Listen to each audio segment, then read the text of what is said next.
Pernah nggak sih kalian mikir, kenapa kartun Upin and Ipin bisa jadi bagian dari masa kecil kita di Indonesia padahal itu sebenarnya buatan Malaysia?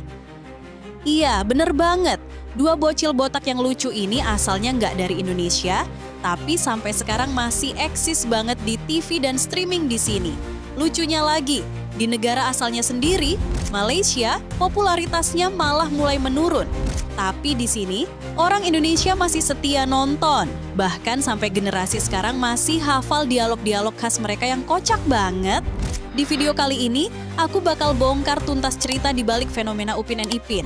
Dari awal dibuat, masuk ke TV Indonesia, kenapa bisa nempel di hati kita, sampai kenapa orang Malaysia sendiri mulai nggak terlalu nonton lagi. Jadi pastiin kamu tonton sampai habis, karena banyak fakta seru dan nostalgia yang bakal bikin kamu ketawa, teringat masa kecil, bahkan mungkin mikir, oh gitu toh ceritanya. Opa, kenapa masa dulu makan ubi kayu rebus je? Nasi tak ada ke? Tak ada. Jangan malu-malu, makan je. Ayam goreng pun tak ada. Jadi mari kita mulai dari awal. Upin dan Ipin dibuat oleh Les Kopak Production, studio animasi asal Malaysia. Bahasa yang dipakai, bahasa Melayu dan semua pengisi suara juga orang Malaysia asli. Tapi entah kenapa, banyak orang di Indonesia dulu malah sempat percaya kalau dua bocil ini buatan Indonesia. Les Kopak awalnya bikin animasi ini dengan tujuan sederhana, membuat tontonan anak-anak yang lucu, relatable, tapi juga edukatif. Nama Upin dan Ipin sendiri terinspirasi dari istilah lokal yang familiar di Malaysia. Konsepnya sederhana, dua anak kembar botak yang tinggal di kampung, punya keseharian yang penuh petualangan kecil, teman-teman yang unik, dan tentu saja momen-momen lucu yang bikin kita ketawa. Fakta menarik, serial ini pertama kali tayang pada tahun 2007 di TV Malaysia. Tapi di negara asalnya, popularitasnya tidak sebesar di Indonesia sekarang. Justru kita yang bikin mereka booming. Nah, kalau di Indonesia, Upin and Ipin pertama kali muncul di TV pada tahun 2008. Channel yang menayangkan waktu itu adalah TPI, yang sekarang dikenal sebagai MNC TV. Waktu itu, TPI masih fokus ke program pendidikan, dan tayangan hiburan anak-anak belum banyak. Makanya, penayangan Upin and Ipin membutuhkan kerjasama sistem bagi hasil dengan Les Kopak, karena TPI belum punya modal untuk beli lisensi penuh. Begitu tayang, respon penonton langsung luar biasa.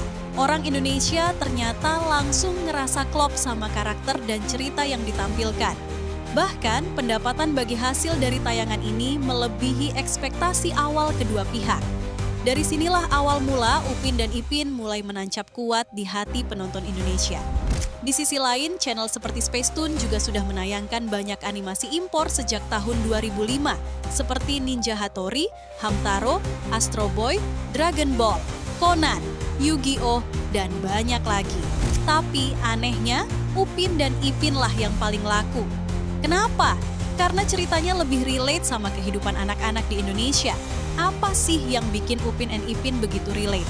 Pertama, kisahnya sederhana, tapi dekat dengan kehidupan sehari-hari anak Indonesia. Tinggal di kampung, main bareng teman-teman, makan makanan lokal, bahkan sampai kegiatan ibadah seperti ngaji sore. Episode khusus bulan Ramadan, nggak kalah seru. Ada yang sahur sambil ngantuk, buka puasa bareng teman, beli takjil, semua bikin penonton Muslim Indonesia merasa sangat relate. Kedua, karakter yang natural. Les Kopak tidak membuat Upin and Ipin terlalu sempurna. Mereka nakal, suka kabur main, gak mau ngerjain PR, tapi tetap punya nilai moral. Kak Ros sebagai kakak yang disiplin tapi penuh kasih sayang jadi karakter pendamping yang bikin cerita semakin hidup. Ketiga, teman-teman dan tokoh tambahan yang unik, Mael dengan mata julingnya, Jarjit yang suka bikin pantun kadang nggak nyambung, Pijat yang gampang pingsan, Zul yang suka cerita dari neneknya, Esan yang doyan makan, Fizi yang suka ngebully. Setiap karakter punya keunikan dan bikin penonton merasa nostalgia sama teman-teman masa kecil mereka sendiri. Semua ini membuat Upin dan Ipin bukan sekadar kartun, tapi cermin kehidupan kampung dan sosial anak-anak. Sekarang, mari kita lihat sisi Malaysia. Lucunya, di negara asalnya, Upin and Ipin justru mulai kehilangan popularitas. Beberapa faktor. Penayangan episode baru sering lebih dulu tayang di Indonesia, baru di Malaysia. Hal ini bikin penonton Malaysia merasa dianaktirikan.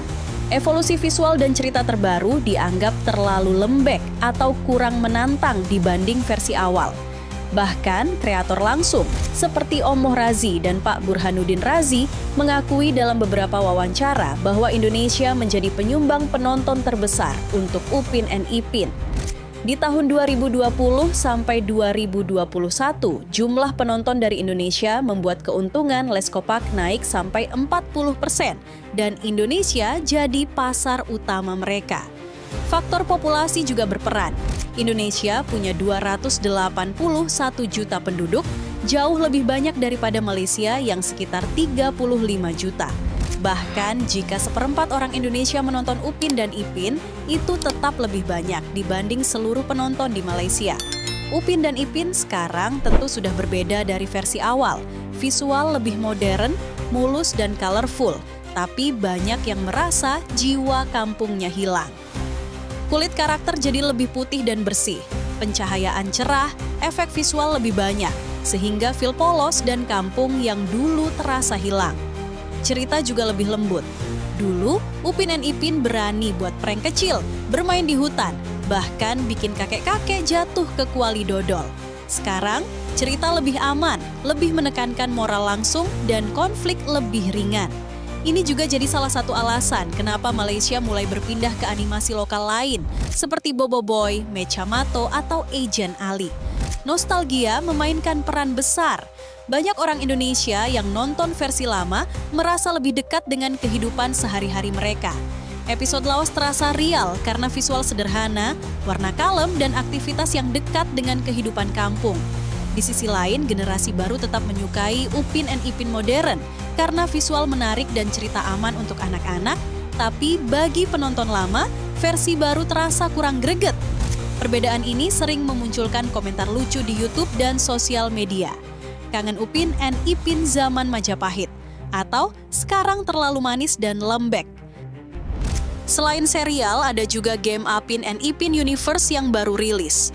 Harganya cukup fantastis, sekitar Rp650.000, dan beberapa penonton menganggap terlalu mahal untuk kualitasnya. Namun, visualnya tetap memukau, dan bagi mania Upin and Ipin, game ini cukup menyenangkan. Animasi Malaysia memang selangkah lebih maju dibanding animasi lokal Indonesia. Dari segi kualitas grafis, animasi, dan storytelling, mereka mampu membuat karakter hidup dengan detail ekspresi dan gerakan yang rapi. Kalau kamu penasaran sama kualitas animasi Malaysia, bisa bandingin sama film animasi Pixar. Visualnya memang menawan, storytelling kuat, tapi tetap bisa menghibur anak-anak. Jadi, kenapa Upin and Ipin lebih populer di Indonesia daripada Malaysia? Ada beberapa faktor utama, cerita yang relate dengan kehidupan anak-anak Indonesia. Karakter yang unik, lucu, dan natural membuat penonton merasa dekat. Evolusi cerita yang berbeda antara versi Malaysia dan versi yang ditayangkan di Indonesia. Besarnya jumlah penduduk Indonesia yang membuat pasar penonton lebih besar. Kesimpulannya, Upin dan Ipin bukan sekedar kartun, tapi fenomena budaya yang menghubungkan nostalgia, humor, dan kehidupan sehari-hari.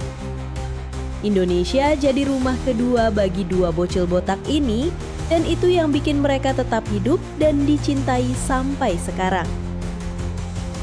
Jadi, buat kalian yang dulu nonton Upin dan Ipin sambil ketawa, teringat sahur, main di kampung, atau buka puasa bareng teman, ini saatnya nostalgia lagi.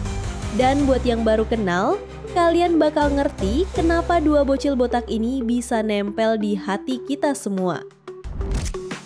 Buka matamu, siap terbang jauh ke dunia kartun yang belum kau tahu.